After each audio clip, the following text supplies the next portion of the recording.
بسم اللہ الرحمن الرحیم۔ رسول اللہ صلی اللہ علیہ وسلم نے فرمایا، روزہ دوزخ سے بچنے کے لیے ایک ڈھال ہے، اس لیے روزہ دار نہ فحش باتیں کرے اور نہ جہالت کی باتیں، اور اگر کوئی شخص اس سے لڑے یا اسے گالی دے تو اس کا جواب صرف یہ ہونا چاہیے کہ میں روزہ دار ہوں۔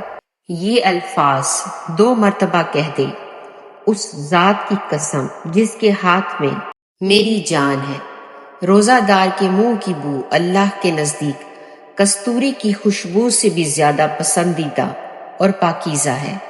اللہ تعالیٰ فرماتا ہے، بندہ اپنا کھانا پینا اور اپنی شہوات میرے لیے چھوڑتا ہے، روزہ میرے لیے ہے اور میں ہی اس کا بدلہ دوں گا، اور دوسری نیکیوں کا ثواب بھی اصل نیکی کے 10 گنا ہوتا ہے۔